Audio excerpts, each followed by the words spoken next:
చిన్ననాటి జ్ఞాపకాలు గుర్తుకొస్తున్నాయి. ఇప్పుడు మనం చూస్తున్న వీడియో 1960 సంవత్సరం నుండి 1990 సంవత్సరం మధ్యలో పుట్టిన వారి చిన్ననాటి జ్ఞాపకాలను గుర్తు చేస్తుంది. అంతకు ముందు పుట్టిన కొందరికి మరియు ఆ తర్వాత పుట్టిన కొందరికి మాత్రమే ఈ వస్తువులు జ్ఞాపకాలు గుర్తుంటాయి. ఈ ఛానల్ని సబ్స్క్రైబ్ చేసుకోకపోతే వెంటనే సబ్స్క్రైబ్ చేసుకోండి. మరిన్ని మంచి వీడియోల గురించి లైక్ చేసి మీకు తెలిసిన వారందరికీ షేర్ చేయండి. మీ అభిప్రాయాలను కామెంట్ రూపంలో తెలియజేయండి. మనం చిన్నప్పుడు ఆడుకున్న ఆటలు, గుర్తులు, ఆ ఆట వస్తువులు, ఆ వాతావరణం చాలా వరకు కనుమరుగైపోయాయి. మళ్ళీ ఒక్కసారి మన చిన్ననాటి జ్ఞాపకాలను గుర్తు చేసుకుందాం. ఎవరైతే 1960 నుండి 1990 మధ్యలో పుట్టిన వారు మాత్రమే అంతకుముందు తరాన్ని, ఆ తర్వాత తరాన్ని చూడగలిగారు. ఈ మధ్యకాలంలోనే చాలా మార్పులు వచ్చాయి. అప్పటి మధుర స్మృతులు, ఉమ్మడి కుటుంబాలు, ఎండాకాలం రాగానే అందరూ అమ్మమ్మ ఇంటికి రావడాలు, ఇరుగు పొరుగు వారు అరుగుల మీద కూర్చొని ముచ్చట్లు పెట్టుకోవడం, కలిసి పని చేసుకోవడం, అందరూ కలిసి ఆడుకోవడం జరిగేది. ఇప్పుడు ఫోన్లు, మొబైల్స్, ఈమెయిల్స్, చాటింగ్ టూల్స్ మరియు వాట్సాప్ వచ్చాక అందరూ కలుసుకోవడం తక్కువైపోయాయి. ఎవరి లోకంలో వాళ్ళు బ్రతుకుతున్నారు. ఇప్పటి జనరేషన్లో టెక్నాలజీ పెరిగింది. ప్రపంచం మొత్తం మొబైల్ రూపంలో మన వద్దకే వచ్చేసింది. టెక్నాలజీ ఇంత పెరిగినా కానీ ఆ టెక్నాలజీని ఎలా వాడుకోవాలో తెలియని స్థితిలో ఇప్పుడు మనుషులు ఉన్నారు. రవాణా సౌకర్యం, సొంత వాహనాలు పెరిగినా ఒకరిని ఒకరు కలుసుకునే పరిస్థితి లేదు. అప్పటి ఇండ్లు ఇరుకుగా ఉన్నా మనుషుల మనసులు విశాలంగా ఉండేవి. అన్ని సౌకర్యాలు ఉన్నా వ్యక్తుల మధ్య దూరం పెరిగింది. అప్పట్లో డబ్బు తక్కువ ఉన్నా వ్యక్తుల మధ్య ప్రేమ, అనురాగాలు, ఆప్యాయత, మనవారు అన్న భావన ఉండేది. కానీ ఇప్పుడు అది లేదు. అప్పట్లో ఇంత ద్వేషం లేదు, ఇంత పొల్యూషన్ లేదు, ఆహారంలో ఇన్ని కెమికల్స్ లేవు, కల్తీ ఎక్కువ లేదు, మనుషుల మధ్య నమ్మకం ఉండేది. కానీ ఇప్పుడు అన్నీ కల్తీయే, ఒకరిని ఒకరు నమ్మే పరిస్థితే లేదు. అంగట్లో అన్నీ ఉన్నా అల్లుడి నోట్లో శని అన్నట్లు ఇంత డబ్బు ఉన్నా, అన్ని అవసరాలకు సరిపడా వస్తువులు ఉన్నా అనుభవించడానికి ఆరోగ్యం లేదు. రోగాలు ఎక్కువయ్యాయి. చదువులు ఎక్కువైనా జ్ఞానం తక్కువైంది. తప్పు జరిగితే చెప్పడానికి పెద్దవారు దగ్గర లేరు. పిల్లలు పెద్దవాళ్లను గౌరవించడం లేదు. తల్లిదండ్రులు పిల్లలకు ప్రేమను పంచడం లేదు. అసలు పిల్లలతో టైం స్పెండ్ చేయడానికి సమయమే కేటాయించడం లేదు. ఇప్పుడు గురువు అంటే భయం, భక్తి అసలే లేదు. అప్పటి మంచి వస్తువులను, జ్ఞాపకాలను దూరం చేసుకుంటున్నాం. టెక్నాలజీ పేరుతో శరీరానికి శ్రమ లేకుండా చేసుకొని బలహీనమైపోతున్నాం. అప్పట్లో ఇంత టెక్నాలజీ లేకున్నా దూరంగా ఉన్నా కలిసి ఉండేవాళ్ళం, కలిసి భోజనం చేసేవాళ్ళం, కలిసి సాధక బాధలు మాట్లాడుకునేవాళ్ళం. సైన్స్ అనే పేరుతో శాస్త్రాన్నే పక్కన పెట్టేశాం.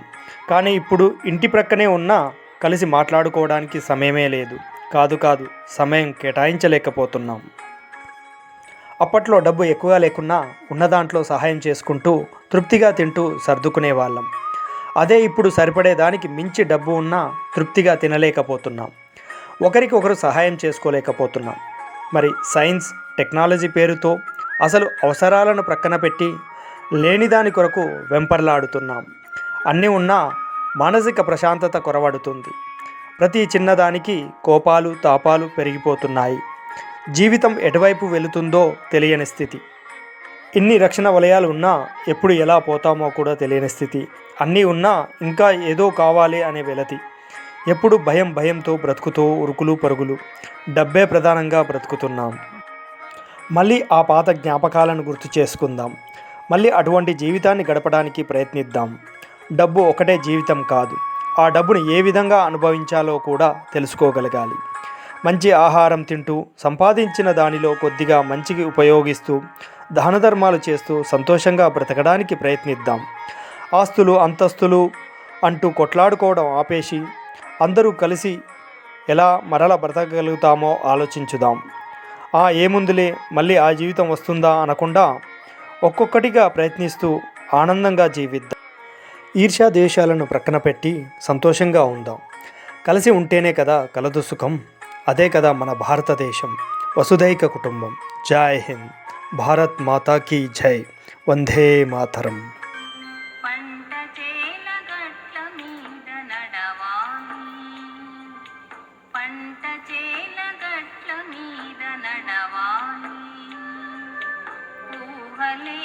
రెక్కలొచ్చి ఎగరాలి, ఆటలతో బ్రతుకంతా గడపాలి,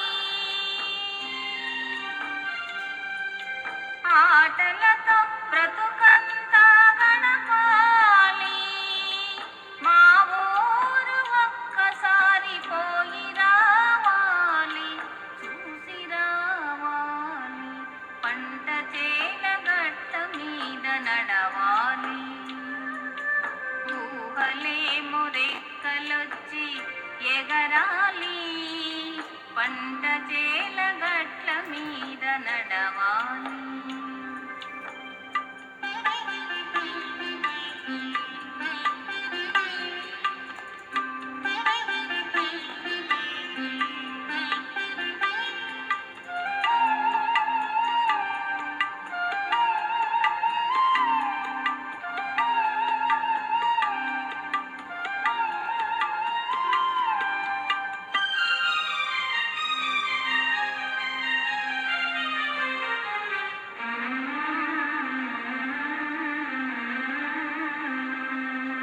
వయ్యారి నడకలతో పోయేరు, ఏరు దాటి సాగితే మా ఊరు.